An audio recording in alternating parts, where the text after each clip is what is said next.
नमस्कार शेतकरी मित्रांनो, महाराष्ट्रातील संपूर्ण जिल्ह्यातील शेतकऱ्यांसाठी आली सर्वात मोठी आनंदाची बातमी। शेतकरी मित्रांनो, अखेर प्रतीक्षा संपलेली आहे। आता नमो शेतकरीचा 8वा हप्ता शेतकऱ्यांच्या खात्यात जमा होण्यास सुरुवात झालेली आहे। शेतकरी मित्रांनो, देशातील आणि महाराष्ट्रातील शेतकऱ्यांच्या आर्थिक बळकटीसाठी केंद्र आणि राज्य सरकारने अनेक महत्त्वपूर्ण योजना राबवत आहेत। यातील दोन अत्यंत महत्त्वाच्या योजना म्हणजे एक नमो शेतकरी योजना आणि एक पीएम किसान योजना।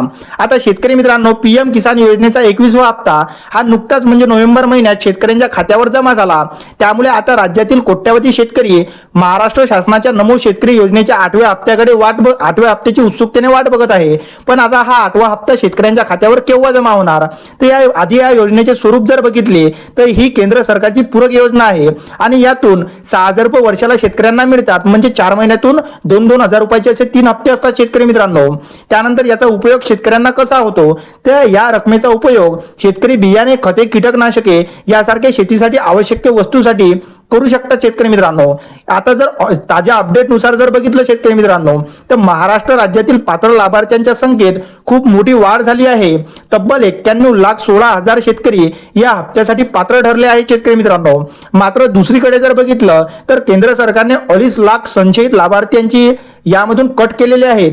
आता राज्यातील 90,41,000 शेतकऱ्यांना 21वा हप्ता मिळाला होता। आता 22व्या हप्त्यासाठीच आणि नमो शेतकरीच्या 8व्या हप्त्यासाठी 74,923 हे शेतकरी वाढलेले आहेत आणि निधी वितरणाची तारीख सुद्धा जाहीर झालेली आहे शेतकरी मित्रांनो।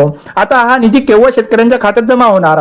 आणि या निधीसाठी शेतकरी मित्रांनो, नमो शेतकरी महासन्मान निधीसाठी 1700 ते 1800 कोटी रुपयांचा निधी हा राज्य सरकारने उपलब्ध केलेला आहे। पण शेतकरी मित्रांनो, केंद्र सरकारने सुमारे 2.5 लाख शेतकरी यातून बाद केलेले आहेत। त्यामुळे 2.5 लाख शेतकऱ्यांना हा हप्ता 8वा मिळणार नाही। आता जर बघितले तर हे 2.5 लाख शेतकरी यातून बाद का झाले? तर इन्कम टॅक्स जे शेतकरी भरतात ते 8व्या हप्त्याचा लाभ घेऊ शकत नाही। त्यानंतर एकाच कुटुंबात 2 लाभार्थी जर असतील ते सुद्धा या योजनेचा लाभ घेऊ शकत नाही। त्यानंतर ज्या शेतकऱ्यांची ई-केवायसी अपूर्ण आहे असे शेतकरी सुद्धा या योजनेतून वगळले गेलेले आहेत। आणि जमिनीची पडताळणी राज्य सरकार या कामातून केली तर शेतकरी मित्रांनो, जमिनीची कागदपत्रे मध्ये काही त्रुटी आढळल्या, त्यामुळे त्याच लाभार्थ्यांना सुद्धा हप्ता मिळणार नाही। आता निवडणुकीचा परिणाम काय या नमो शेतकरीच्या 8व्या हप्त्यावर पडणार आहे का? आणि कोणत्या तारखेला हा नमो शेतकरीचा 8वा हप्ता शेतकऱ्यांच्या बँक खात्यात जमा होणार? तर महाराष्ट्रात लवकरच जिल्हा परिषद निवडणुका पार पडणार आहेत शेतकरी मित्रांनो। आचारसंहिता लागू होण्यापूर्वीच किंवा राजकीय हालचाली होण्याआधीच, म्हणजेच आता जर बघितलं तर 10 फेब्रुवारी 2026 पूर्वी हा हप्ता शेतकऱ्यांच्या खात्यात जमा होण्याची दाट शक्यता वर्तवण्यात आलेली आहे। म्हणजे शेतकरी मित्रांनो, आज आहे तारीख 7 फेब्रुवारी 2026। तर शेतकरी मित्रांनो, येणाऱ्या 1 ते 2 दिवसातच सर्व पात्र लाभार्थ्यांच्या खात्यावरती नमो शेतकरी महासन्मान निधीचा 8वा हप्ता जमा होण्याची दाट शक्यता वर्तवण्यात आलेली आहे। व्हिडिओ आणि माहिती आवडल्यास चॅनलला सबस्क्राईब आणि व्हिडिओला एक लाईक अवश्य करा। तर चला भेटू पुढच्या व्हिडिओमध्ये। तोपर्यंत नमस्कार, जय हिंद, जय महाराष्ट्र।